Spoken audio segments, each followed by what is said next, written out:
Ben là. Salut tout le monde, bienvenue à ce 8e épisode de Ben là. Ben là. Et cette semaine, on va parler de projets, encore une fois, mais d'une façon particulière. Ben là. Ben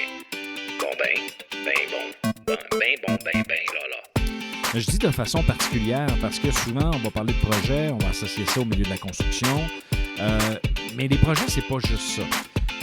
Et il y a un projet phare ici au Cégep de Chicoutimi qui a fait parler beaucoup, qui s'appelle C'est chic dans le Nord. Et la personne qui est la fondatrice, la conceptrice, celle qui a relevé tous les défis à l'intérieur de ce projet-là pour le mener à terme, écoutez, ça donne que je la connais et ça fait déjà un petit bout qu'on avait planifié notre entretien et par concours de circonstances, on n'avait pas eu la chance de se parler. Je dois vous avouer une chose. Parmi tous les épisodes que j'ai faits avec les intervenants que j'ai eus, même ceux qu'on a eus en entrevue, je dois vous avouer que j'ai pogné de quoi quand j'ai parlé avec Nancy. Un moment, je considère très privilégié et un moment de vérité. Alors, je suis vraiment content de vous offrir cette entrevue-là. Merci à Nancy d'avoir pris le temps de venir nous rencontrer. Alors, voici notre invité de la semaine. Attention. Voici notre invité de la semaine.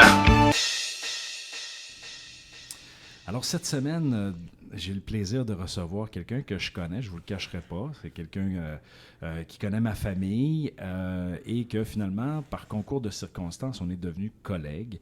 Alors, je reçois Nancy Vaillancourt. Bonjour, Nancy. Bonjour, Benoît. Comment ça va? Ça va super bien. Écoute, premièrement, merci d'avoir accepté de venir parler, en fait, de ton projet C'est chic dans le Nord.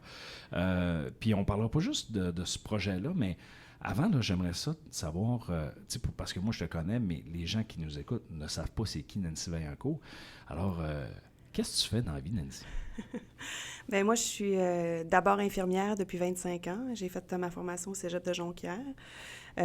Puis par la suite, j'ai fait mon bac en soins infirmiers. Puis maintenant, j'enseigne au Collège de Chicoutimi depuis 2003. J'enseigne en soins infirmiers depuis 2003 ici au collège. C'est quoi les défis, on s'entend, là, on vient de vivre 2 ans de pandémie. Là. C'est quoi les défis pour un prof en soins infirmiers? Eh mon Dieu, ils sont grands. Ben oui. Mais par rapport à la COVID, ben tu oui. parles? Bien, c'est des défis organisationnels, évidemment, parce que on joue sur 2 tableaux. Hein, quand on est enseignante en soins infirmiers, on travaille, on enseigne au Collège de Chicoutimi, mais on fait aussi des stages, des prestations de stages dans les hôpitaux de la région. Donc, le défi est grand et au niveau de la pédagogie dans le collège, au niveau des changements que la COVID a eu, au niveau de la pédagogie, de la prestation des cours. Puis, on a aussi les contraintes du CIUS qui sont complètement différentes de celles du milieu d'enseignement. Ne serait-ce que la présence de COVID sur les départements dans lesquels on va, les précautions qu'on doit prendre avec les étudiants, gérer l'anxiété de nos étudiants aussi, qui est tout à fait légitime là, par rapport à la COVID, puis à l'exposition qu'ils ont à la COVID, qui n'est pas la même exposition que tes étudiants, par exemple, sont beaucoup moins exposés à la COVID que nos étudiants en soins de la santé. Là. Donc là, on parle des 2 dernières années, mais avant que la COVID arrive, tu avais un projet qui fonctionnait assez bien, un projet phare, je pense même, du Collège de Chicoutimi, qui s'appelle C'est chic dans le Nord. C'est quoi ça, C'est chic dans le Nord? Bien, C'est chic dans le Nord, c'est né en 2015. J'ai décidé d'ouvrir un milieu de stage au Nunavik. C'est quelque chose qui n'avait jamais été fait avant. C'est quand même assez difficile d'accéder aux communautés autochtones du Québec. Puis il y a une manière de le faire aussi. Hein. Il ne faut pas y aller en colonisateur nécessairement. Donc, je me suis dit, moi, je trouve que c'est important pour l'ouverture de nos jeunes, de nos futurs professionnels de la santé à la culture des autres. Puis c'est un peuple de chez nous aussi parfois on oublie que c'est chez nous, le Nunavik. Oui, quand on veut s'ouvrir à la culture, on peut faire des lectures, écouter des trucs à la télé, sur Internet, peu importe. Mais le meilleur moyen de s'ouvrir, c'est d'aller vers l'autre. Puis d'aller de faire quelque chose d'immersif dans les communautés. Alors, c'est un projet que j'ai pensé longtemps d'avant, là, depuis 2012, là, que je travaillais sur le projet. Puis en 2015, je suis allée pour une première fois sur le territoire pour m'imprégner des lieux, voir si on pouvait faire le stage. Alors, puis aller en stage avec les étudiants, l'important, c'est pas « je suis allée au Nord en stage », c'est qu'est-ce que je peux apporter à la communauté avec mes étudiants, qu'est-ce que le Cégep de Chicoutimi peut apporter à cette communauté-là dans laquelle je vais en stage, et qu'est-ce que moi je peux en tirer aussi comme pédagogue, puis qu'est-ce que mes étudiants, mes futurs professionnels de la santé peuvent en tirer. Alors, c'est Chic dans le Nord, c'est ça, c'est un désir de créer une ouverture sur nos jeunes, puis s'assurer que nos jeunes vont traiter les gens des premiers peuples convenablement. Là, on le sait, hein, on a Mme Joyce Echaquan qui a levé le voile sur des comportements qui c'était pas nouveau, ces comportements-là. On pouvait déjà les avoir observés, on les a déjà observés, mais moi, je me suis dit que le meilleur moyen de prévenir tout ça, avant même que Joyce subisse ce qu'elle a subi, bien, le meilleur moyen, c'est de sensibiliser nos jeunes. Donc là, tu parles beaucoup d'ouverture, tu sais, dans le fond, de donner, d'apprendre des autres, ainsi de suite. Dans le fond, ton point de départ, là, quand tu es allé là-bas pour explorer, entre guillemets, est-ce que tu es partie toute seule? Comment tu as préparé ça? Bien, écoute, oui, je suis partie toute seule parce que je ne savais pas à quoi m'attendre non plus, puis je voulais m'assurer que le milieu était adéquat pour la pédagogie. Donc, le but, c'est d'exposer mes étudiants le plus possible à la réalité du travail au Grand Nord. Puis on sait là qu'il manque beaucoup de personnel là-bas, ils ont beaucoup de problèmes de rétention aussi de personnel. Pourquoi? Bien, parce que quand on arrive au Nunavik, là, t'es complètement sorti de ta zone de confort. Au niveau de la culture, au niveau du paysage, au niveau de la météo, au niveau de la langue, même faire ton épicerie te sort de ta zone de confort. Bien, c'est ce qui fait qu'on a des travailleurs de la santé qui vont parfois aller au nord, puis finalement, ils resteront pas. Pour les communautés, bien, c'est pas super, hein, parce que ça fait des in and out tout le temps, puis le lien d'attachement aux personnes est difficile pour les Inuits. Alors moi, je me suis dit, bien, si j'ai des étudiants qui d'abord veulent aller au nord, bien, quand ils vont plus tard dans leur profession, ils vont dire, ben oui, je veux y aller parce que je suis déjà allée, donc il va y avoir de la rétention. Alors pour ça, moi, je suis allée voir en 2015, je suis partie 2 semaines. Là, je me suis dit, bon, à quoi je peux exposer mes futurs travailleurs de la santé? Alors là, j'ai travaillé à l'hôpital avec les équipes. J'ai vraiment travaillé. J'avais un uniforme, je travaillais avec les équipes pour me familiariser avec la culture inuite, les gens aussi. Mais là, les gens qui travaillent là-bas, quand tu parles des équipes, est-ce que ce sont des Blancs ou est-ce que ce sont des gens, des Inuits qui ont été formés, qui travaillent dans leur communauté? Bien, la majorité des gens qui travaillent, qui ont des métiers spécialisés, sont des Allochtones. Et les métiers, les préposés aux bénéficiaires, tous les gens qui font l'entretien, les interprètes à la cuisine, la comptabilité, ce sont des Inuits. Alors, puis c'est des équipes qui changent beaucoup, là, les Allochtones, les équipes d'Allochtones changent évidemment, là. Donc, c'est ça, quand je suis allée, bien, ce que je voulais voir, c'est qu'est-ce que je peux faire avec mes étudiants, à quoi je peux les exposer? Alors, il y avait le centre de santé, il y a la portion dispensaire où est-ce que c'est des soins de première ligne.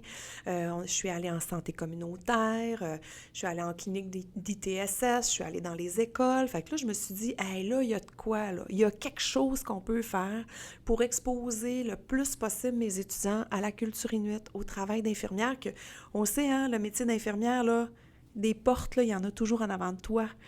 T'es pas restreint à travailler toujours dans le même milieu si c'est pas ça que tu veux, hein. On peut tout faire comme infirmière, c'est un très beau métier. Donc, en 2015, c'est ce que j'ai fait. Je suis allée explorer, puis en même temps, là, je suis allée dans le village, j'ai marché des kilomètres, puis je me suis dit... Ben là, c'est parce qu'ils n'ont pas d'autobus. Non, je t'agace. Non, mais j'aime beaucoup mes bottines. Ah, c'est correct. Mais c'est aussi que je me suis dit, je veux qu'ils me voient, puis je vais revenir. Je veux pas qu'ils pensent que... Je veux qu'ils me voient et que quand je vais revenir, qu'ils vont dire, ben Nancy, elle est revenue, puis elle va revenir. Donc, c'est ce que j'ai fait, puis j'ai beaucoup observé. C'est un peuple très, très au grand cœur, très chaleureux. Donc là, quand tu es revenu de là-bas, tu as fait ta séance d'observation, dans le fond, ton exploration pour tes milieux de stage. C'était quoi les étapes que tu as faites? Là? Comment tu as réinvesti ça dans ta préparation pour ton projet?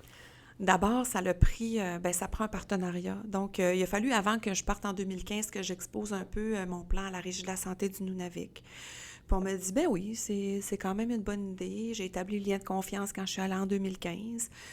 Quand je suis revenue, le plus gros défi, là, Benoît, je te le cacherai pas, il est financier.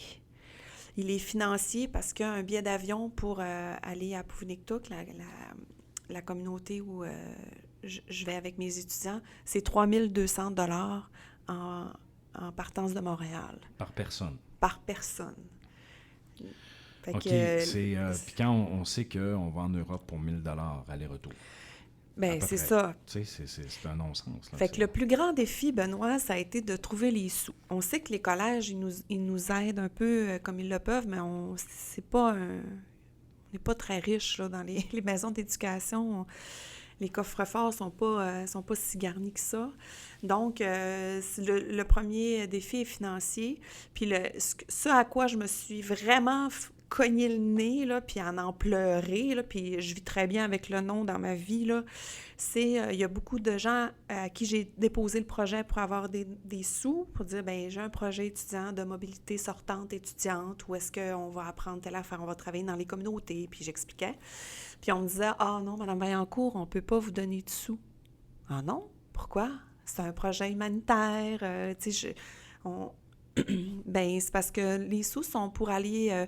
si vous m'aviez dit, Mme Vaillancourt, qu'on allait en Afrique, bien, on vous aurait donné un coup de pouce. Mais là, vous restez au Québec. » OK. Oui, ça a été vraiment... Mais je te dirais que ça l'a changé là, depuis quelques années. Mais mes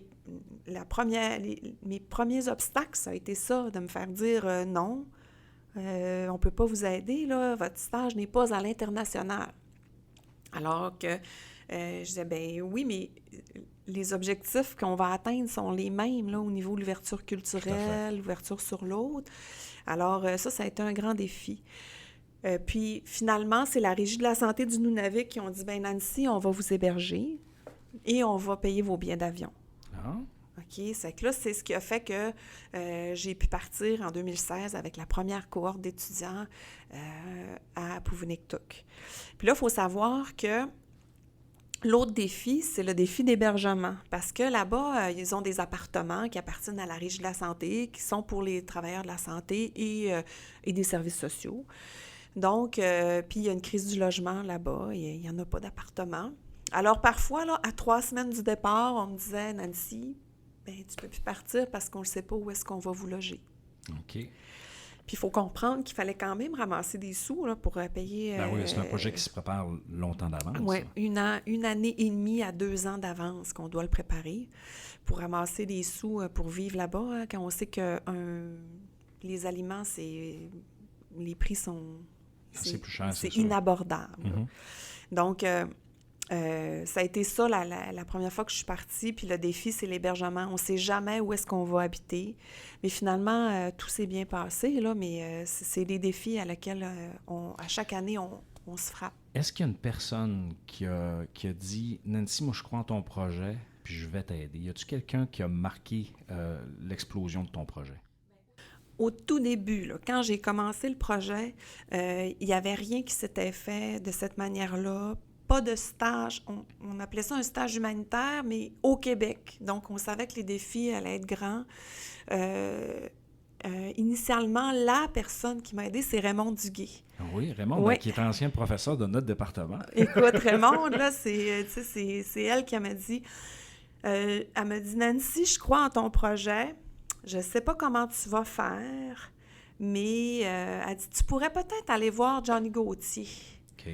Elle dit peut-être que lui, il pourrait être de bons conseils puis t'aider dans certains trucs. Puis honnêtement, là, j'ai tricoté avec ces personnes-là, puis je suis arrivée à faire... puis j'ai toujours eu le support du collège. Tout le temps, là, la direction des études m'a toujours supportée dans mon projet. Donc, initialement, Raymond Duguay, Johnny Gauthier, puis qui est mon mentor, là, tu sais, pour plein de trucs, là. Je travaille beaucoup avec Johnny. Il est toujours de bons conseils.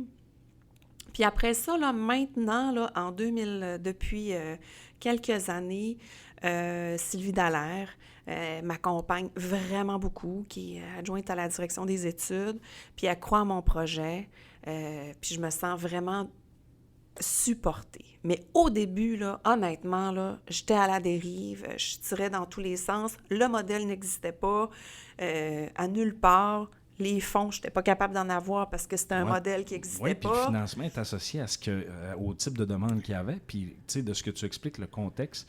Et tu sais, c'est pas comme si, mettons, tu dis, je vais faire un projet de stage pour aller, par exemple, sur la Côte-Nord, où là, c'est la même chose. Là, c'est des contextes qui se ressentent. Là, Nunavut, là, c'est un monde dans un monde. Là, tu sais, c'est totalement différent de ce que tu racontes. C'est pas le Nunavut, c'est le Nunavik. Ah, le Nunavik. Il est au Québec, le Nunavut. Je vais faire du montage. Le Nunavik.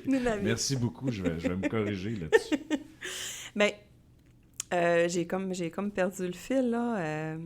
On parlait, dans le fond, du contexte de financement, où ce que, justement, le Nunavik, c'est un pays, en fait, c'est un monde dans un autre monde, et cette différence-là, en fait, le financement associé à ce type de projet-là, quand c'est des projets à l'intérieur pour ici, puis d'ailleurs, on s'entend que, comme c'est un monde dans un monde, c'est-à-dire c'est totalement différent, les codes culturels sont différents, tout est différent, ça se défendait très bien, tandis que si, mettons, tu dis, écoute, Benoît, c'est chic à Montréal, on s'entend que c'est pas la même chose. C'est sûr que ça aurait été pas mal plus facile, je pense, à réaliser, mais ça aurait coûté pas mal moins cher également. Puis aussi, là, c'est là que je voulais arriver, c'est initialement, ce que je voulais, c'est aller sur les territoires de la baie James, aller travailler avec les CRI, parce que j'ai déjà pratiqué au début de ma carrière chez les CRI, à Chisasibi notamment. Donc, je savais que là, au niveau des déplacements, on était capable de faire la route. Je savais qu'au niveau des coûts, c'était relativement c'était moins élevé, un petit peu moins élevé, mais puis j'ai frappé à plein de portes. Puis les communautés, là, c'est vraiment difficile de se faire ouvrir une porte parce que justement, comme je te disais, les premiers peuples sont tannés là, de voir passer des gens puis qui font des projets de recherche avec eux, sur eux, de voir fly in, fly out les travailleurs. Donc, puis la question que je me faisais dire, c'est « Mais pourquoi? Pourquoi vous voulez venir? » Là, je parlais de l'ouverture, la culture, la rétention de leur personnel. Puis certains qui m'ont dit, c'est un peu du voyeurisme. Mais non, pas du tout, tu sais, c'est pas du voyeurisme, loin de là. Et ma préparation pré-départ est justement en fonction de ça, là. Donc, puis c'est la communauté de Puvunektuk qui m'a ouvert les portes. Mais pourquoi? Parce que il y a un infirmier là-bas qui a travaillé ici, qui a enseigné ici, Philippe Dulambourg, avec sa conjointe. Puis eux sont partis travailler au nord. Fait que Philippe me connaissait ma manière de travailler aussi. Puis il a dit, Nancy, je vais essayer de te mettre en contact avec les bonnes personnes. C'est que pourquoi on travaille chez les Inuits au Nunavik? Parce qu'au départ, j'ai Philippe Dulambourg qui est allé travailler là-bas, puis il a dit, vous devriez parler à Nancy Vaillancourt quand elle va vous écrire, puis il y a quelque chose à faire là. Donc, j'ai pas travaillé tout seul, mais dans tout ce projet-là, mais j'ai été d'une patience et d'une ténacité incroyable. Puis quand on veut monter des projets, je pense que c'est... Oui, ténacité, écoute, patience, mais ténacité, parce que là, tu partais effectivement de rien. Rien. Tu partais dans un contexte qui était difficilement finançable, ou du moins tu sais, tu as redéfini certains paramètres avec la nature de ton projet. Tu as fait vivre toute la vocation dans le fond, d'être infirmière dans un contexte comme ça. En plus, être en relation avec des gens déjà sur place qui te permettent justement d'ouvrir des portes, créer des liens, ainsi de suite. C'est vraiment pas rien.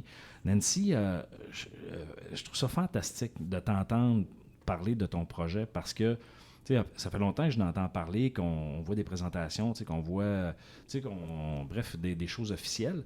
Mais l'avantage d'un podcast comme ça, c'est qu'on prend le temps de jaser des vraies affaires, puis on n'est pas limité dans le temps.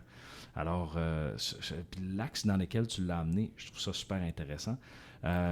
Écoute, y a-tu d'autres faits marquants que tu voudrais nous partager sur ton projet qui, dans le fond, jusqu'au début de la pandémie, là, parce qu'on sait que pendant la pandémie, tout a changé, donc je ne veux pas nécessairement qu'on aborde ça. On a assez parlé de la pandémie depuis un petit bout. Alors, est-ce qu'il y a d'autres choses de marquantes dans ton projet qui s'est passé entre le fait que tu as commencé avec la première cohorte et que là, bon, le projet est lancé?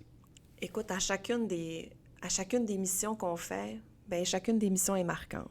Parce que quand on va là-bas, on se découvre soi-même. À chaque fois, je continue à me découvrir. Les étudiants évoluent d'une manière exceptionnelle parce qu'ils ont accès à... Écoute, c'est grandiose. Tu sais, le Nunavik, la culture inuite, elle est grandiose. Les soins qu'on donne là-bas sont complètement différents. Ça, moi, je pense que chacune des missions est marquante. Parfois, là, je suis avec des étudiants, notamment, là... quand on fait des évacuations médicales par la voie des airs. Donc, quand il y a un patient dans un village qui a besoin de soins importants, il y a un Twin Otter, un tout petit avion non pressurisé que tu penses que tu ne survivras pas quand tu embarques dedans, qui va chercher un patient dans la communauté et qui le ramène à Poviniktuk. Alors, nos étudiants ont la chance de partir avec l'équipe médicale, puis moi, je les accompagne aussi. On va chercher les patients et on les ramène.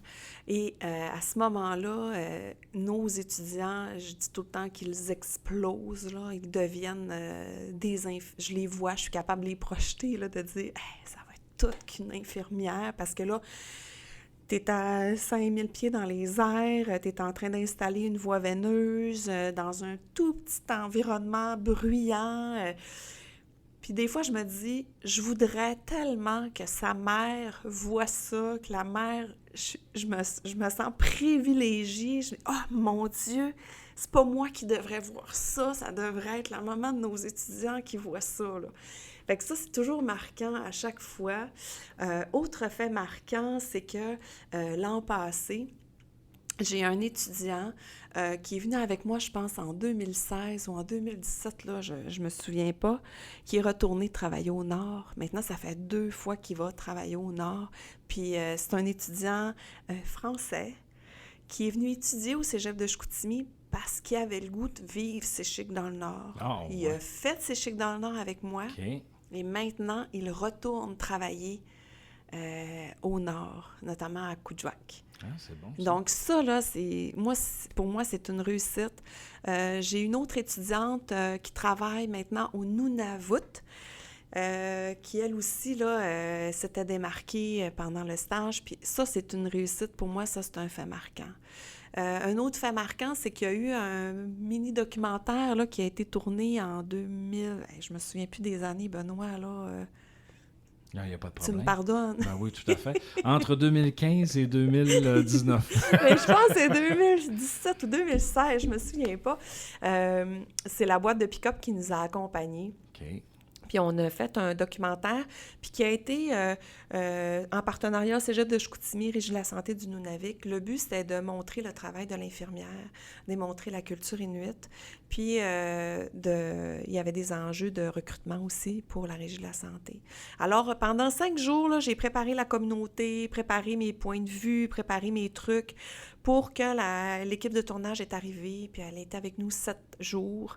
Ce fut 7 jours très intensifs, mais tout le monde s'est prêté au jeu, puis il n'y a pas d'acting, là. C'est vraiment... On a fait des évacuations médicales sur salle 8 notamment, qui est magnifique. On a donné des soins des patients, tout a été fait. On est allé dans des résidences de personnes âgées. Ça, c'est un fait marquant de Séchic dans le Nord, puis ça l'a mis un peu en lumière. Puis... à partir du documentaire, bien, parfois, je suis arrivée l'année après dans la communauté de Saluit, puis les gens me connaissaient. Mais moi, je les connaissais pas.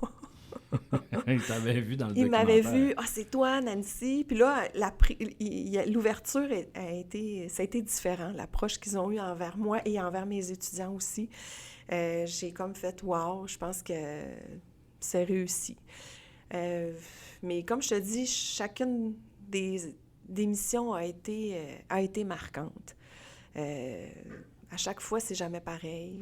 Écoute, Nancy, je veux juste te remercier pour, premièrement, ce beau partage-là, de nous faire vivre, parce que juste avec le son de ta voix, on ressent cette passion-là de permettre, dans le fond, aux étudiants de vivre une expérience incroyable. Puis, écoute, cette passion-là, on le ressent dans ta voix. Merci pour ton travail. Merci pour ce que tu vas faire dans les prochaines années. Lâche pas avec tes...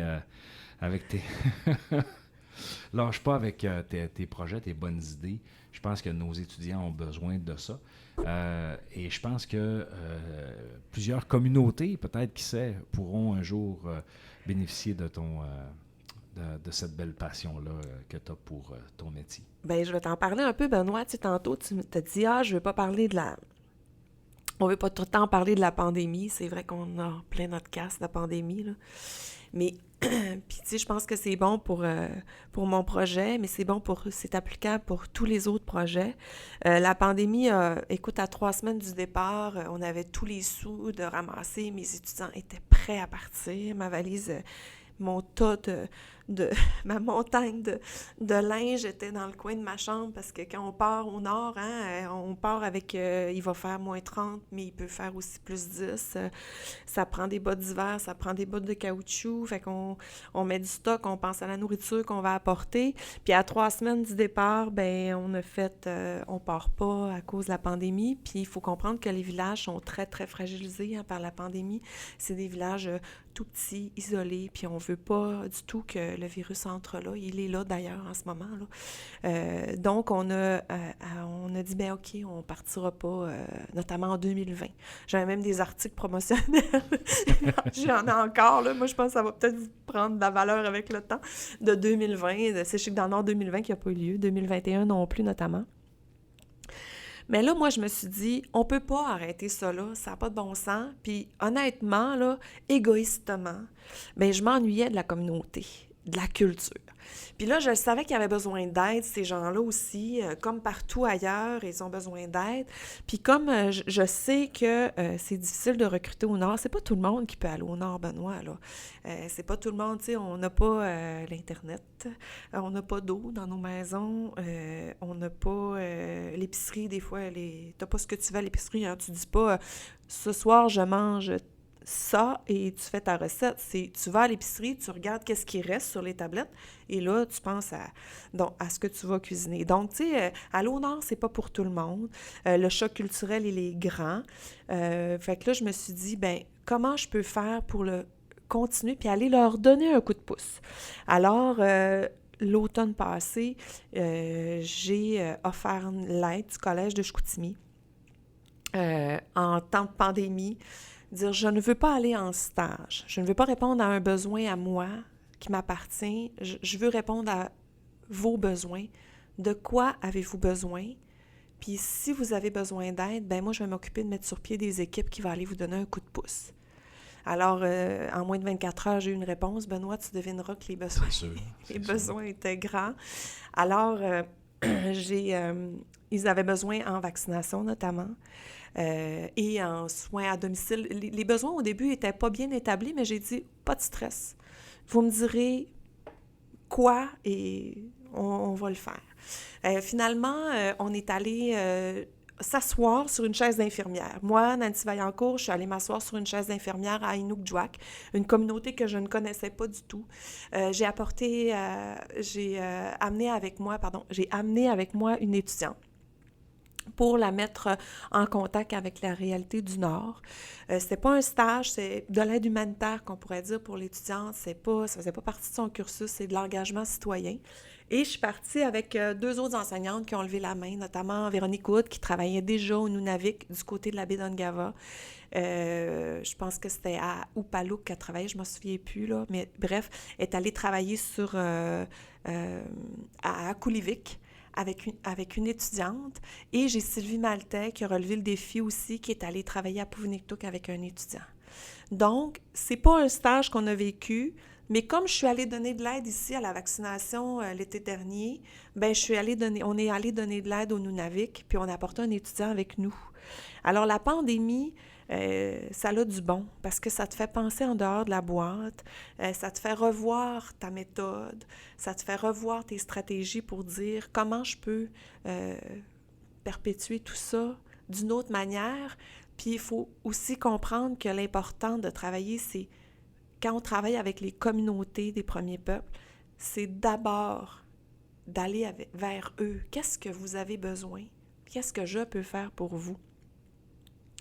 C'est de travailler aussi en coopération, hein, travailler ensemble, c'est ça qu'il faut, c'est le secret. Ce qui est beau, là, c'est que, tu sais, c'est chez que dans le Nord, tu avais un besoin, puis tu l'as dit. Maintenant, dans la pandémie, qu'est-ce que je peux combler chez vous maintenant? Tu sais, c'est le retour aussi du balancier, en quelque sorte, en disant, on va aller vous aider. C'est vraiment, vraiment extraordinaire. Ça a duré combien de temps? On est parti 2 semaines. 2 semaines. Oui, 2 grosses semaines. Puis, tu sais, c'est chic dans le Nord, là, où, tu sais, tu dis, on avait un besoin, mais oui, mais aussi, c'est qu'on collait ça avec des besoins de là-bas, tu sais, au niveau de la promotion de la santé, on mettait sur pied des enseignements, de la promotion de la santé dans les écoles, parce qu'eux, ils avaient des besoins, parce qu'il y était une époque où il y avait une recrudescence de tuberculose, fait qu'on a fait de la sensibilisation, il y a souvent des recrudescences des nombres de cas des ITSS, notamment la gonorrhée, la chlamydia, la syphilis, c'est des maladies qui existent en grand nombre au Nunavik. Donc, on allait faire de la promotion de la santé, c'est quand c'est non, dans les écoles. Donc, je partais pas en disant « je vais faire ceci comme promotion de la santé ». C'est qu'est-ce que vous avez besoin qu'on vous structure, qu'on mette en lumière, puis on va travailler là-dessus. Il y a été une année où on nous avait demandé de travailler sur l'hygiène buccale, le brossage des dents. Puis finalement, écoute, à 2 semaines du départ, ils m'ont dit « Nancy, on va travailler sur le port du condom, la prévention des ITSS. » Je dis « C'est beau, ça fait pas de problème. » On a mis de côté tout ce qu'on avait travaillé, puis on s'est adapté, là. C'est ça le Nord aussi, il faut s'adapter. Tu sais jamais qu'est-ce qui va arriver, puis comment va être la communauté quand tu arrives. Donc, c'est bon. En terminant, Nancy, est-ce que tu as vécu des tempêtes de neige là-bas? Oui. Parce que là, on est à la fin de l'hiver. On est un petit peu tanné. Donc, sur une note un peu plus humoristique, là-bas, le déneigement, c'est-tu comme ici? Ben écoute, quand je vais dans le contexte de Séchic dans le Nord, c'est toujours au mois de mai. J'ai eu des mois de mai où est-ce qu'il y avait énormément de neige. J'ai vécu un blizzard aussi en 2015 notamment. Puis il y a des années où est-ce que j'ai vu la toundra, je suis allée marcher dans la toundra, je suis allée en VTT dans la toundra. Il y a été une année, je suis allée dans la toundra en motoneige avec un infirmier. On a roulé pendant je ne sais plus combien d'heures là, dans cette immensité. On doit s'attendre à tout. Mais là, en janvier dernier, là, j'ai goûté vraiment à la toundra du mois de janvier avec des moins 41, moins 47 statiques. La neige, il n'y a pas d'abrasif, là. Tout est blanc. Quand je suis arrivée, ils m'ont donné un véhicule. J'avais de la misère à voir qu'est-ce qui est la rue, qu'est-ce qui est une piste de motoneige. Je suis allée à l'épicerie, je suis allée porter ça à l'appartement et j'ai ramené les clés, puis j'ai dit, je vais garder mes bottines. Je les aime tant. Puis le déneigement, je suis déjà allée, impossible de se rendre, par exemple, à l'aéroport pour aller en prévision d'une évacuation médicale, impossible d'y aller en ambulance. On est allé en camion parce que la route était trop de glace. J'étais assise dans le bois du pick-up à l'extérieur. Là, pour vous dire que je ne ferais jamais ça ici, là, mais là-bas, j'avais pas le choix, puis il fallait aller donner des soins. Donc, la météo, là, c'est très changeant, mais en janvier, mais la toundra, je te dirais, Benoît, que c'est de toute beauté tout le temps. C'est bon. Hey, merci beaucoup, Nancy, d'avoir pris ce beau moment de partage. Alors, si on veut suivre C'est Chic dans le Nord, est-ce que c'est juste sur le portail du Cégep? Y a-t-il une page Facebook de ça? Y a-t-il de quoi? Oui, il y a une page Facebook, ça s'appelle C'est Chic dans le Nord, là, CCHIC dans le Nord. Vous pouvez aller liker la page. C'est sûr qu'elle est plus vivante quand je suis en mission avec les étudiants, mais vous allez y trouver tous les textes parce que quand je vais au Nord avec les étudiants, ils ont un devoir. Au début, là, quand je leur impose ça, ils ont comme une certaine retenue, mais ils comprennent dès qu'on arrive sur le territoire que les gens ici au Sud ont besoin de voir et de savoir, puis eux, ils ont un besoin d'exprimer ce qu'ils vivent. Donc, chaque étudiant est obligé d'écrire un texte, un ou deux textes, d'être présent sur les médias sociaux, sur la page de C'est chic dans le Nord, pour mettre en lumière les beautés du Nord, puis qu'est-ce qu'ils ont vécu. Benoît, je te dirais que j'ai jamais eu besoin de faire des rappels sur... Faudrait qu'on rende vivante notre page Facebook. Les étudiants ont toujours un besoin d'écrire et de mettre en images et en mots ce qu'ils vivent au Nord. Fait que moi, je vous invite à aller la lire, la page. Parfois, je publie aussi certains articles, comme notamment, là, dans Radio-Canada ce matin, parle du manque d'eau. À Pouvniktuk, ils ont été tout l'hiver sans eau. Donc, je partage aussi certains trucs. Puis, je fais la promotion du projet. Ben c'est bon. Alors, on va aller voir ça, Nancy. Parfait. Merci beaucoup. Puis, écoute, si des fois, tu as des nouveautés, tu peux revenir quand tu veux dans Ben Lala. Ça va me faire plaisir qu'on puisse relancer une discussion comme on a fait aujourd'hui. Parfait, merci. Bye-bye. Ciao. Ben Lala. Alors, c'est ce qui complète notre épisode. Merci, Nancy. Ben Je vous invite là. à aller sur C'est chic dans le Nord sur Facebook. Et d'ailleurs, si vous appréciez ce qu'on fait comme podcast, Ben là. n'hésitez pas à nous Ben. chercher sur les réseaux sociaux Ben. également, benlala.ca. Ben. Alors, il ne me reste qu'à vous dire, mesdames et messieurs, ciao, ciao!